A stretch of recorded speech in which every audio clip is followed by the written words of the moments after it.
Yeni Kaledoniya, Fransanın uzun illərdir davam etdirdiyi müstəmləkə siyasətinin qurbanına çevrilmiş inzibati ərazi qurumu. Onun Sakit Okeanın cənub-qərb hissəsində yerləşməsi və kritik faydalı qazıntı yataqları ilə zəngin olması rəsmi Parisin amansız siyasətinin başlıca səbəblərindəndir. 2024-cü ildə Fransa parlamentinin seçki hüququna dair yeni qərarı vəziyyəti Yeni Kaledoniyanın əleyhinə daha da qəlizləşdirdi. Xatırladaq ki, Yeni Kaledoniyanın konstitusiyasına dəyişiklik edən Fransa, bölgəyə ən az 10 il əvvəl köçən əcnəbilərə seçkilərdə səs vermə hüququnun veriləcəyini açıqladı. İxtişaşlardan sonra qeyri-şəffaf şəkildə 7 şəxs, habelə 69 kanak məhbusu Fransaya deportasiya edildi. Xalqın narazılığı fonunda ötən gün Paris məhkəməsi Fransada qanunsuz olaraq saxlanılan şəxslərin azadlığa buraxılmasına dair qərar qəbul edib. Bununla da Fransada saxlanılan Kanak və Sosialist Milli Azadlıq Cəbhəsinin sədri Christian Tayin və 3 şəxs azadlığa buraxılıb. Artıq saxlanılan şəxslərin azadlığa buraxılması da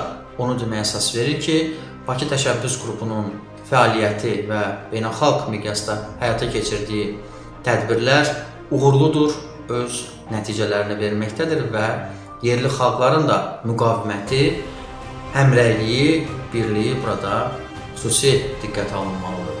Fransa dövləti də bu müqavimətlə razılaşmalı olur. Hesab edirəm ki, qarşıdakı dövrdə Kanak xalqının və digər müstəmləkəçilik zülmündən, istibdadından əziyyət çəkən xalqların hüquqları tanınacaq. Xatırladaq ki, Kanak rəhbəri Christian Tayin 2024-cü ilin 19 iyununda saxlanılıb. Onun rəhbəri olduğu Sosial Milli Azadlıq Cəbhəsi təşkilatı mayda Yeni Kaledoniyada ixtişaşların təşkilində ittiham olunub. Bu mənada ötən gün həmin şəxs və daha 3 təqsirləndirilənin azadlığa buraxılması Fransa neokolonializminə qarşı mübarizənin uğuru kimi simvolizə edilir. Analitiklərin proqnozlarına görə yerli xalqın etiraz və mübarizələri fonunda rəsmi Parisin neokolonial siyasətinin ömrü düşünülənin əksinə uzun olmaya bilər.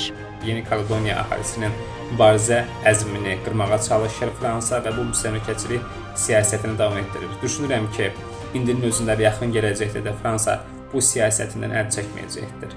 Təbii ki, Fransa uzun illərdir ki, müstəmləkəçilik siyasətinə sadiq qalaraq məhz həmin xalqları öz əsarəti altında saxlamağa çalışır. Ümumiyyətlə, Fransaya Afrika regionunda böyük zərbələr oldu müstəmləkəçilik siyasətində, ona görə də digər dövlətlərin azadlığa çıxmaması üçün hal-hazırda Fransa çalışır. Qeyd edək ki, Yeni Kaledoniya xalqının hüquq və azadlıqlarının bərpası istiqamətində Azərbaycan davamlı olaraq səy göstərməkdədir. Məhz bunun nəticəsidir ki, Bakı Təşəbbüs Qrupu sözü gedən əhalinin hüquqlarının müdafiəsi məqsədi ilə həm ölkəmizdə, həm də ölkə hüdudlarından kənarda beynəlxalq ictimaiyyətə çağırış edir, ailələrə yaxından dəstək göstərir. Zeynəb Mirzəyeva, Real.